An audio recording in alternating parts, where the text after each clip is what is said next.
کوئی عمل بچا کے رکھ, کچھ کر لے, کچھ زندگی میں اکٹھا کر لے. کوئی تو ایسا عمل ہو جب قیامت آئے تو مصیبت سے بچ سکے, تو قبر میں مصیبت سے بچ سکے, تو دنیا میں مصیبت سے بچ سکے.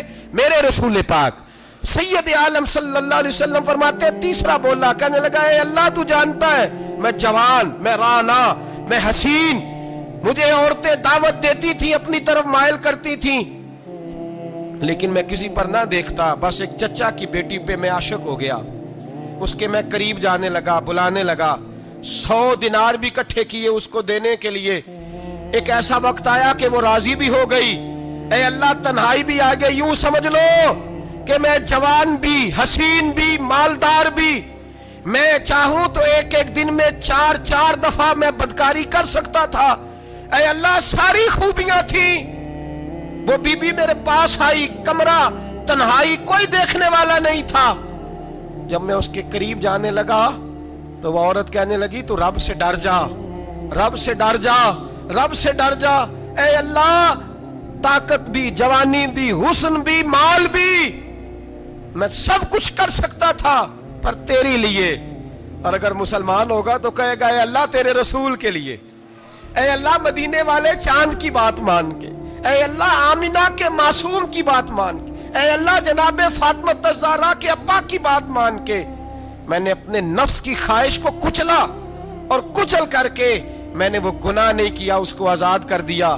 اگر وہ عمل تیری بارگاہ میں قبول ہے تو نجات دے دے. میرے نبی پاک فرماتے ہیں بس دعا ختم ہوئی تو اللہ نے پہاڑ دور پھینک دیا, اللہ نے نجات دے دی. اللہ کرے میری ملت کے جوان کو بھی یہ نیکی نصیب ہو جائے, اللہ کرے ماں باپ کی خدمت کرنے والے بن جائیں, اللہ کرے ہم مزدوروں کا حق دینے والے بن جائیں, اللہ کرے ہم بے ایمانی دھوکے بازی کو چھوڑ دیں. اگر کوئی ایسا عمل ہوگا تو اللہ دنیا میں بھی نجات دے گا مشکلوں سے, قبر میں بھی اللہ نجات عطا فرمائے گا, قیامت میں بھی اللہ. عمل کا وسیلہ دینا رب کی بارگاہ میں جائز ہے. بولیے اللہ کے ناموں کا وسیلہ دینا جائز ہے. کوئی بھی عبادت اگر خلوص کے ساتھ کی جائے, میرے نبی پاک نے فرمایا فرض نماز پڑھ کے تو جو دعا بھی مانگے گا رب تیری قبول فرما لے گا. فرض نماز پڑھ کے جو 2 دعا بھی مانگے گا اللہ تیری. اس کا مطلب ہے اعمال کی برکت سے اللہ دعائیں قبول کرتا ہے, اللہ دعائیں قبول.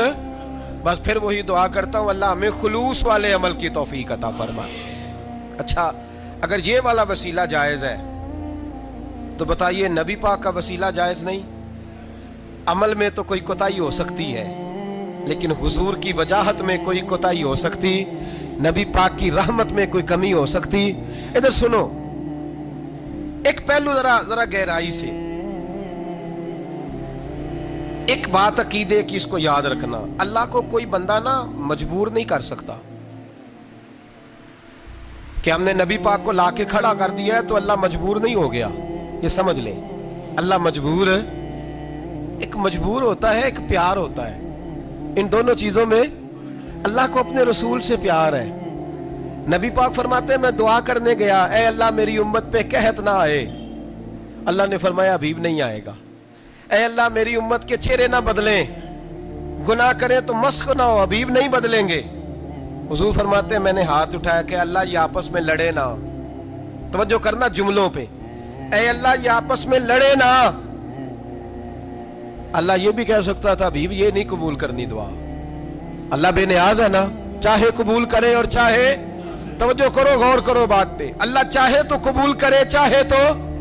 اے اللہ میری امت لڑے نہ, تو یہ نہیں فرمایا حبیب قبول نہیں کرتا, کہ محبوب یہ دعا مجھ سے مانگ ہی نہ. اے حبیب تو دعا مانگ, تو مانگے میں قبول نہ کروں, یہ ہو نہیں سکتا. اس طرح کر یہ دعا مجھ سے. نبی پاک نے منافقین کے لیے دعا کرنی چاہیے کہ اے اللہ, اے مولا تو مہربانی فرما, اے اللہ کرم فرما, منافقین کو بھی بخش دے. تو میرے رسول پاک علیہ السلام فرماتے ہیں رب کریم نے مجھے منع کیا, اے محبوب یہ والی دعا, یہ دعا ہی نہ مانگ. یہ دعا اللہ کو کوئی مجبور کر سکتا, لیکن اگر اللہ پیار کرے تو. بھائی دنیا داری کا چودھری صاحب کا, مولوی صاحب کا, پیر صاحب کا ایک عام مشہور مقولہ ہے, فلاں بندہ آ گیا تھا اس کو میں انکار نہیں کر سکتا تھا. کیوں جی؟ وہ بندوق لے کے آیا تھا, کر دینا تھا انکار. فلاں آدمی آ گیا تھا پھر میں اس کو انکار اور فلاں بندے کو ساتھ لے آیا تھا، اس کو انکار ہو سکتا؟ کیوں جی؟ دو باتیں ہوتی ہیں، یا پیار بڑا ہے یا عزت بڑی ہے، دو ہی باتیں ہیں، یا میں اس سے پیار بڑا کرتا ہوں یا میں اس کی۔ اللہ اپنے نبی سے پیار بھی بڑا کرتا ہے اور اپنے نبی کی عزت بھی بڑی فرماتا ہے۔ بس یہ سمجھ لے بات۔ وسیلے کا معنی یہ ہے کہ اللہ اپنے نبی سے پیار کرتا ہے، اپنے محبوب کو اللہ بڑی عزت عطا فرماتا ہے۔ نبی پاک سید عالم صلی اللہ علیہ وسلم کے وسیلے کا یہ حال تھا کہ صحابہ ہر کام کے لیے دروازے رسول پہ پہنچ جاتے تھے۔ پیاس لگی تو حضور کے پاس، بھوک لگی تو نبی پاک کے پاس، حضرت ابو ہریرہ کو حافظہ چاہیے تو نبی پاک کے پاس، کسی کو اولاد کی ضرورت ہے تو وہ رسول پاک کے پاس، کسی کو طاقت کی ضرورت ہے تو وہ بھی نبی پاک کے پاس۔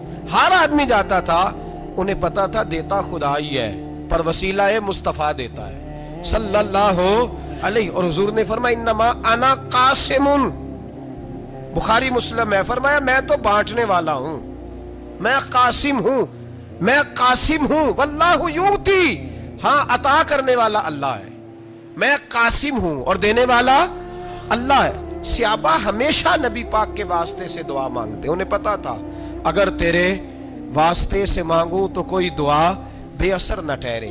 ترمذی شریف، ابن ماجہ، دیگر تمام کتب میں، امام احمد نے اپنی مسند میں نقل کیا، حضرت عثمان ابن حنیف کہتے ہیں میں نبی پاک کے پاس بیٹھا تھا تو ایک نابینا صحابی آئے، عرض کرنے لگے یا رسول اللہ صلی اللہ علیہ وسلم میں نابینا ہوں، میرے لیے دعا کریں اللہ مجھے آنکھیں عطا فرمائے، دعا کریں۔ اب حضور نے پتہ کیا کہا؟ نبی پاک نے فرمایا دو باتیں، یا تو صبر کر لے یا میں دعا کر دیتا ہوں۔ صبر کرے گا تو اللہ جنت دے گا، یا تو صبر کر لے یا میں۔ صحابی بڑے پیارے تھے، کہنے لگے یا رسول اللہ جنت تو اللہ اپنے فضل سے دے گا ہی، میں نے نہیں صبر کرنا، مجھے آنکھیں چاہیے، اور پھر یہاں آ کے صبر کروں، این خزانے کے پاس جا کے صبر کروں؟ حضور میں نہیں صبر کرتا، اب دعا کریں۔ نبی پاک نے دعا سکھائی، فرمایا دو نفل پڑھ جا کے اور دو نفل پڑھ کے میرے وسیلے سے دعا کر۔ کیا کر؟ اللہ سے کہہ کہ اے اللہ میں تیرے پاس تیرے رسول کا وسیلہ لے کے آیا ہوں، اور پھر کہنا یا محمد انی توجہت علیک، کہنا ہے محمد صلی اللہ علیہ وسلم میں آپ کے وسیلے سے اللہ کی بارگاہ میں حاضر ہوں، اور پھر اللہ سے کہنا کہ اے اللہ تو اپنے نبی کی سفارش میرے حق میں قبول فرما۔ کون سکھا رہا ہے؟ بولیے کس کو؟ بولیے۔ کہا جا میرے وسیلے سے جا کے دعا کر۔ حضرت عثمان کہتے ہیں وہ چلے گئے، دو نفل پڑھے، حضور کے وسیلے سے دعا مانگی۔ فرماتے ہیں وہ چلے گئے پر ہم کوئی نہیں گئے۔ آپ کیوں نہیں گئے؟ تو صحابہ کا نظریہ بتاتا ہے کہ وہ گئے اس لیے نہیں کہ ہم حضور کا معجزہ دیکھ کے ہی جائیں گے، کہتے ہم گئے نہیں۔ تھوڑی دیر گزری تو وہ صحابی جو اندھے گئے تھے جب واپس آئے ہیں تو اللہ نے انہیں آنکھیں عطا فرما دی۔ گئے تھے تو نابینا تھے، آئے تو بینا ہے۔ میرے نبی پاک صلی اللہ علیہ وسلم کا توسل، حضور کا وسیلہ خود حضور نے سکھایا ہے، خود نبی پاک نے، اور صحابہ کرام علیہم رضوان اس مزاج پر پورے عامل تھے، عامل تھے۔ حضرت عمر فاروق صحابہ میں ایک دانشور شخصیت کا نام ہے، علم کے لحاظ سے، عمل کے لحاظ سے، بصیرت کے لحاظ سے، تقوی کے لحاظ سے ایک بڑی انفرادی اور منفرد شخصیت ہے۔ حضرت عمر کے زمانے میں قحط پڑ گیا، بارش نہیں ہوتی، حالات بڑے دگرگوں ہیں، پریشانی ہے۔ لوگ سیدنا فاروق اعظم سے پوچھتے ہیں حضور اب کیا بنے گا؟ جو میں نے پہلے حدیث آپ کی خدمت میں عرض کی وہ ترمذی اور ابن ماجہ سے، اب جو حضرت عمر کی روایت عرض کر رہا ہوں یہ صحیح بخاری میں موجود ہے۔ حضرت عمر فاروق رضی اللہ تعالیٰ عنہ کا زمانہ مبارکہ، قلت آ گئی، قحط آ گیا، بارش شدید ہے، صحابہ پریشان ہے۔ جناب عمر فاروق رضی اللہ تعالیٰ عنہ سے کہتے ہیں حضور کرنا کیا ہے؟ حضرت عمر پہلے تو خاموش رہے، پھر حضور کے چچا جناب عباس کو بلایا، کوئی بات نہیں کی، جناب عباس کا بازو پکڑا اور کھلے میدان میں لے گئے۔ حضرت عمر دعا کرتے ہیں اور پوری امت کو دعا کا طریقہ بتلاتے ہیں۔ حضرت عمر کہتے ہیں اگر قبول کرانی ہے تو یہ طریقہ اختیار کرو، اگر اللہ کی بارگاہ میں دعاؤں کو مستجاب کرانا ہے تو یہ رنگ ہے جو امت مسلمہ کو میں سکھا رہا ہوں۔ حضرت عمر نے جناب سیدنا عباس رضی اللہ تعالیٰ عنہ کو کھڑا کیا سامنے اور دعا فرمائی، اللہم انا نتوسل الیک بنبیک، اے اللہ ہم تیری بارگاہ میں تیرے نبی کے وسیلے سے دعا کرتے ہیں، فتسقینا، ہمیں بارش عطا فرما، ہمیں کس کے وسیلے سے؟ حضور، اور پھر کہا اللہم انا نتوسلک بام نبیک، اے اللہ ہم نے اپنے نبی کے چچا کے وسیلے سے بارش عطا فرما، اے اللہ ہمیں اپنے رسول کے چچا کے وسیلے سے، حضرت عباس کے وسیلے سے بارش دے۔ صحابہ کہتے ہیں جب ہم گئے تھے دعا مانگنے تو خشک سالی تھی، اور جب گھروں کو آ رہے تھے تو ہمارے کپڑے بارش سے بھیگ چکے تھے۔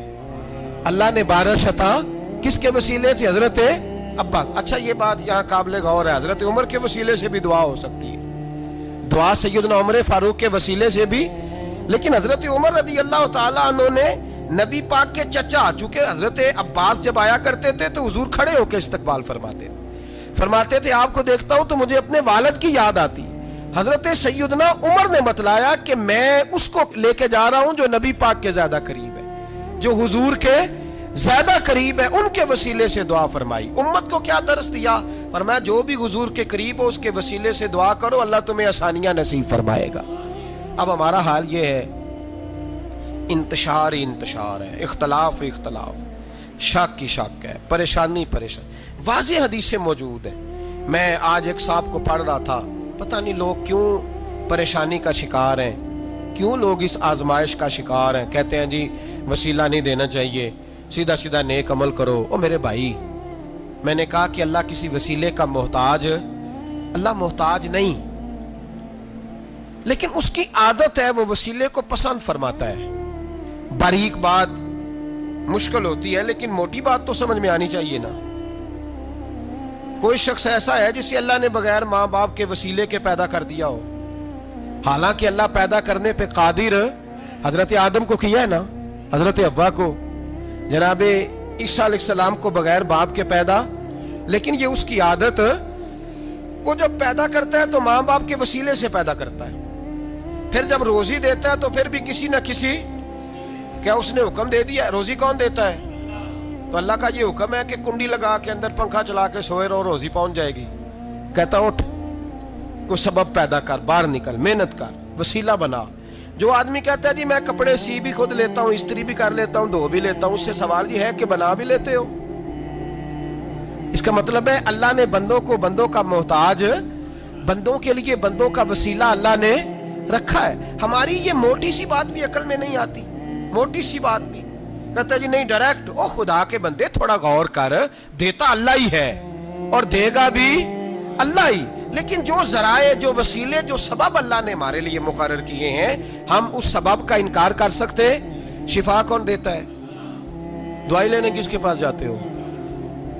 آپ اس طرح کریں نا، چپ کر کے گھر بیٹھیں، تسبیح پڑھیں، یا شافی الامراض، یا شافی الامراض، او شفا دینے والے، او شفا دینے والے، سارا دن جی وظیفہ پڑھیں، شفا کون دے گا؟ تو وظیفہ پڑھو چپ کر کے، دوائی لینے کیوں گئے ہو؟ لیکن اللہ کے حبیب کا ہی فرمان ہے کہ بیمار ہو جاؤ تو دوائی بھی کھاؤ، پرہیز بھی کرو۔ یہ سارے فرمان ہمیں بتاتے ہیں کہ وسیلہ لینا، وسیلہ دینا، یہ تو اللہ تبارک و تعالیٰ کا طریقہ مبارکہ ہے۔ لوگ اتنی سی بات کو نہیں سمجھتے، اور قرآن نے واضح طور پہ کہہ دیا وَابْتَغُوا إِلَيْهِ الْوَسِيلَةَ، اور سورہ بقرہ گھر جا کے کھولنا، آیت نمبر 99، 80 اور 9، 99 آیت پڑھنا۔ کفار نے، یہودیوں نے نبی پاک کی علامتیں پڑھ لی تھی تورات، زبور اور انجیل میں۔ اللہ کا قرآن کہتا ہے وَكَانُوا مِن قَبْلُ يَسْتَفْتِحُونَ عَلَى الَّذِينَ كَفَرُوا، فرمایا جب میرے نبی نہیں آئے تھے تو یہ یہودی میرے رسول کے وسیلے سے اللہ سے فتح مانگا کرتے تھے، اور جب یہ رسول کا وسیلہ دیتے تھے تو اللہ انہیں فتح عطا فرماتا تھا۔ امام حاکم نے مستدرک میں لکھا ہے، اور امام حاکم انہی شرطوں پر حدیثیں بیان کرتے ہیں جن شرطوں پر امام بخاری اور مسلم بیان کرتے ہیں۔ امام حاکم کہتے ہیں کہ نبی پاک صلی اللہ تعالی علیہ وآلہ وسلم کے وسیلے سے ہر چیز اللہ عطا کرتا ہے۔ جناب آدم علیہ السلام زمین پہ تشریف لائے تو 300 سال نگاہ اٹھا کے آسمان کی طرف نہیں دیکھا، شرم آتی ہے مجھ سے غلطی ہو گئی، اور پھر روتے رہے 300 سال۔ پھر اللہ فرماتے فَتَلَقَّى آدَمُ مِن رَبِّهِ کلمات، پھر اللہ نے جناب آدم کو کچھ کلمے سکھائے جس کی برکت سے توبہ قبول کی۔ وہ کلمے کیا تھے؟ امام حاکم فرماتے ہیں وہ کلمے یہ تھے کہ جناب آدم کے دل میں اللہ نے ایک دن بات ڈالی، خود بات ڈالی اللہ نے دل میں۔ حضرت آدم کہنے لگے اے اللہ، جب میں نے آنکھ کھولی تھی تو جنت کے دروازے پہ میں نے لکھا ہوا دیکھا تھا لا الہ الا اللہ محمد الرسول اللہ صلی اللہ علیہ، جنت کے ہر پتے پر درخت پر میں نے لکھا دیکھا تھا لا الہ الا اللہ محمد الرسول اللہ۔ تو جناب آدم کہنے لگے اے اللہ، وہ جو رسول جن کا نام تو نے جگہ جگہ لکھا ہے ان کے وسیلے سے ہی میری توبہ قبول فرما۔ تو رب کریم نے فرمایا اچھا حبیب کی بات کرتے ہو، چلو آدم فتاب علیہ انہ هو التواب الرحیم، جا میں نے تیری توبہ قبول کی، میں ہوئی بڑا مہربان، میں ہوئی بڑی توبہ قبول کرنے والا۔ شیخ سعدی فرمایا کرتے تھے اگر تیرے باپ کی توبہ جناب آدم کی توبہ مصطفیٰ کے وسیلے سے قبول ہوتی ہے تو کیوں انکاری ہو گیا ہے، تو کیوں انکاری ہو گیا، کیوں نہیں حضور کا وسیلہ مانگتا؟ میرے نبی پاک سید عالم صلی اللہ تعالی علیہ، لوگ بڑی ڈھٹائی سے انکار کرتے ہیں، بڑی دلیری سے انکار کرتے ہیں۔ او خدا کے بندو، یہ وسیلہ تو بڑا ضروری ہے، یہ وسیلہ تو بڑا قیمتی ہے۔ میرے نبی پاک صلی اللہ تعالی علیہ وآلہ وسلم نے خود یہ وسیلہ سکھایا، صحابہ اس کے قائل تھے۔